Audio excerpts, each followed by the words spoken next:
Hello friends, पिछली video में हमने समझा कि अगर कोई दो वेक्टर्स ए वेक्टर और बी वेक्टर किसी एंगल थीटा पे इंक्लाइंड हो तो उनको ऐड करने के लिए triangle law of vector addition use किया जा सकता है। ये कहता है कि अगर कोई दो वेक्टर्स एक ही टाइम पे सेम टाइम पे दो साइड्स ऑफ ट्रायंगल से रिप्रेजेंट किए जा सकें, एक ट्रायंगल की दो साइड्स के साथ हम दो वेक्टर्स को रिप्रेजेंट कर पाएँ सेम टाइम पे और उन दो साइड्स के साथ हम उस वेक्टर्स की डायरेक्शन और मैग्नीट्यूड दोनों को रिप्रेजेंट कर पाएँ और वो दोनों साइड्स जो हैं हमने एक ही ऑर्डर में लेनी है, तब जो रिजल्टेंट होगा वेक्टर का वो रिप्रेजेंट किया जाएगा थर्ड साइड ऑफ ट्रायंगल से मैग्नीट्यूड और डायरेक्शन दोनों टर्म्स में टेकन इन ऑपोजिट ऑर्डर में आर रिप्रेजेंट होगा। इसको डायग्रामेटिकली समझने की कोशिश करते हैं कि दो वेक्टर्स हैं, उनको रिप्रेजेंट करना है by the two sides of triangle taken in one order. तो मेरे पास ये दो वेक्टर्स हैं, ए वेक्टर और ये बी वेक्टर, इनको मैंने सेम ऑर्डर में बना लिया। मतलब ए वेक्टर स्टार्ट किया और उसके बाद उसी ऑर्डर में मैंने बी वेक्टर बना लिया और उसने कहा जो रिजल्टेंट होगा वो थर्ड साइड ऑफ ट्रायंगल से रिप्रेजेंट होगा टेकन इन ऑपोजिट ऑर्डर। तो इस ऑर्डर में ना चल के अब हम वापस ए पे जाते हैं और ऑपोजिट ऑर्डर में थर्ड साइड ऑफ ट्रायंगल बनाते हैं, तो ये बन जाएगा आर वेक्टर। अब इस ट्रायंगल को कुछ नाम दे देते हैं। मैंने कह दिया ट्रायंगल ओ पी क्यू, तो हमारे पास ट्रायंगल ओ पी क्यू बन गया जिसमें side O P and P Q vector A और बी को रिप्रेजेंट करते हैं और ओ क्यू साइड जो है वो आर वेक्टर को रिप्रेजेंट कर रही है। अब हम ये देखें कि ए वेक्टर और बी वेक्टर में एंगल कितना है, तो उसके लिए हम क्या करेंगे, क्यू से परपेंडिकुलर फॉल करेंगे और ओ पी को प्रोड्यूस करके और वहाँ पे हमें समझ में आ जाएगा कि ये एंगल जो है वो थीटा है between A vector and B vector और इस पॉइंट को हम मान लेते हैं एन।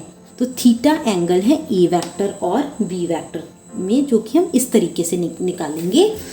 हमने पी एन को प्रोड्यूस किया, क्यू से एक परपेंडिकुलर फॉल कराया पॉइंट एन तक और यहाँ से हमें मिल गया एंगल थीटा ए वेक्टर और बी वेक्टर में जो एंगल है एंगल थीटा। अब हम इस आर वेक्टर का मैग्नीट्यूड भी कैलकुलेट करेंगे और डायरेक्शन भी कैलकुलेट करेंगे। तो सबसे पहले बात करते हैं मैग्नीट्यूड ऑफ आर वेक्टर की। मैग्नीट्यूड ऑफ आर वेक्टर का सबसे पहले मैग्नीट्यूड कैलकुलेट करने की कोशिश करते हैं।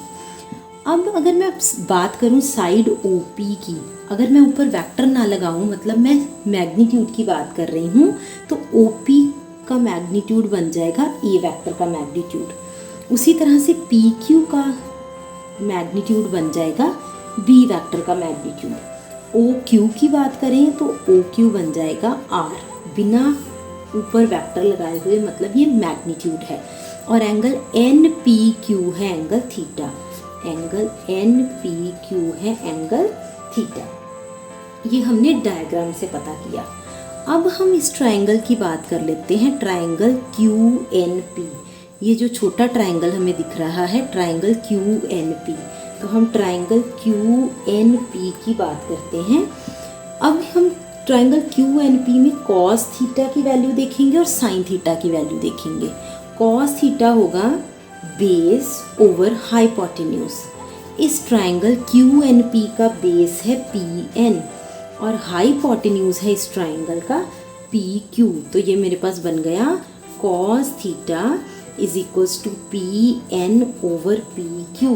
तो यहाँ से अगर हम पी एन की वैल्यू कैलकुलेट करने की कोशिश करें तो पी एन बन जाएगा P Q cos theta. P Q है मेरे पास बी, जैसा कि हम अभी लिख चुके हैं, पी क्यू है बी, तो मेरे पास पी एन की वैल्यू बन गई बी कॉस थीटा। हम इसको कोई नंबर मार्क कर लेते हैं, नंबर 1 मार्क कर लिया। अब इसी ट्रायंगल क्यू एन पी में साइन थीटा की वैल्यू देखते हैं क्या है। साइन थीटा है perpendicular over hypotenuse. Triangle Q N P में परपेंडिकुलर है क्यू एन, हाइपोटेन्यूज है पी क्यू, सो हमारे पास बना sine theta is equals to Q N over P Q. तो यहाँ से क्यू एन मेरे पास बन गया पी क्यू साइन थीटा, और पी क्यू हम लिख चुके हैं कि पी क्यू है B, so B sine theta.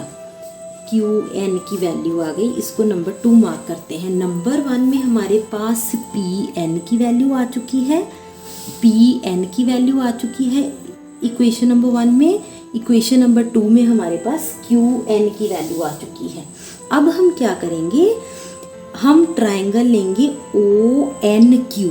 अब ये बड़ा वाला ट्राइंगल लेंगे ओ एन क्यू। अभी ये जो कॉस थीटा और साइन थीटा हमने लिखा है वो लिखा है क्यू एन पी के साथ, ये जो छोटा ट्राइंगल है। अब हम लेने लगे हैं ट्राइंगल ओ एन क्यू, बड़े वाला ट्राइंगल। सो हमने लिया ट्राइंगल ओ एन क्यू।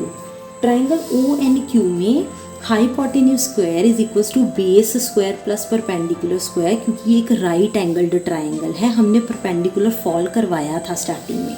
सो यहाँ पे हाइपोटेन्यूज का square is equals to base का स्क्वायर प्लस परपेंडिकुलर का स्क्वायर। ये हमने पाइथागोरस थ्योरम यूज़ की।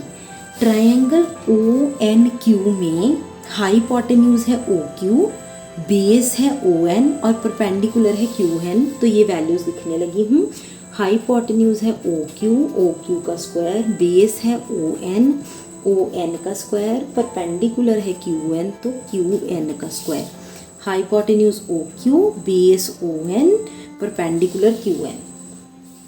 सो अब हम ये देखें कि ओ एन को कैसे लिखा जा सकता है। ओ एन को लिखा जा सकता है O P plus P N.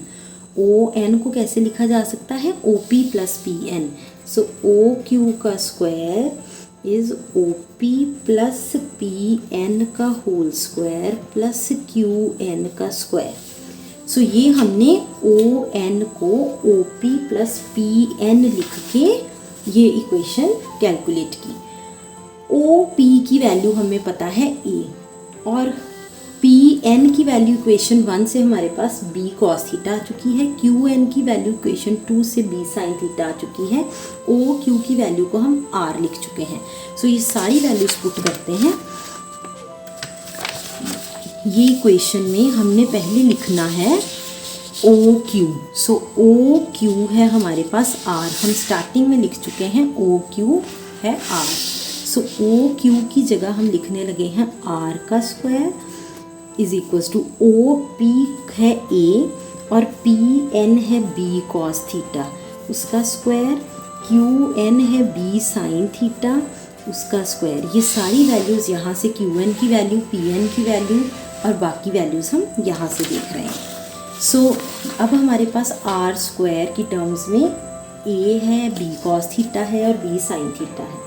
अब क्या करेंगे, ए प्लस बी होल स्क्वायर का फॉर्मूला लगा के इस ब्रैकेट को ओपन करेंगे। ये मेरे पास बना R square is equals to A square plus B square cos square theta plus 2ab cos theta plus B square sine square theta. हम मैथमेटिक्स में ये पढ़ चुके हैं कि sine square theta plus cos square theta is 1। So यहाँ पे R square is equals to A square plus B square में कॉस स्क्वायर थीटा और साइन स्क्वायर थीटा है। सो बी स्क्वायर कॉमन निकाल लेंगे, cos square theta plus sine square theta plus 2ab cos theta. So R square की value आ गई A square plus B square, sine square theta plus cos square theta होता है 1 plus 2ab cos theta. और ये मेरे पास R square की वैल्यू बन गई A square plus B square plus 2ab cos theta. यहाँ से आर की वैल्यू आ गई A square plus B square plus 2ab cos theta इसका अंडर रूट। ये हमारे पास मैग्नीट्यूड ऑफ आर वेक्टर आया है। ये क्या आया है हमारे पास, मैग्नीट्यूड ऑफ आर वेक्टर। ये है मैग्नीट्यूड ऑफ आर वेक्टर या मैग्नीट्यूड ऑफ रिजल्टेंट वेक्टर। अब बात है डायरेक्शन ऑफ आर वेक्टर की या डायरेक्शन ऑफ रिजल्टेंट वेक्टर की। रिजल्टेंट वेक्टर की डायरेक्शन कैसे कैलकुलेट करें, पहले ये देखें कि रिजल्टेंट वेक्टर किसी एक वेक्टर, मान लीजिए ए वेक्टर के साथ कितना एंगल बनाता है। ये है रिजल्टेंट वेक्टर आर वेक्टर, और यहाँ पे ये ए वेक्टर के साथ बीटा एंगल मान लीजिए बना रहा है। सो हमारे पास tan बीटा जो है वो क्या बन जाएगा, अगर ये एंगल बीटा है तो tan बीटा बन जाएगा perpendicular over base. So tan beta is perpendicular over base. Perpendicular कितना है यहाँ पे QN, और बेस कितना है ON, बेस है ON। QN हमारे पास क्या है B साइन थीटा, QN है B साइन थीटा, और ON है हमारे पास OP plus PN, OP plus PN। सो ये बन गया B sine theta over OP है हमारे पास A, OP की जगह हम A लिख सकते हैं। PN है हमारे पास B cos थीटा। सो ये हमारे पास बन गई डायरेक्शन ऑफ आर वेक्टर की वैल्यू कि tan beta is equals to B sine theta over A plus B cos theta. आज की वीडियो में हमने ट्रायंगल ऑफ वेक्टर एडिशन की स्टेटमेंट देखी, हमने डायग्राम से ट्रायंगल ऑफ वेक्टर एडिशन को समझा, फिर हमने magnitude of resultant vector calculate किया और direction of resultant vector calculate किया। So that's it for today's class students, keep practising.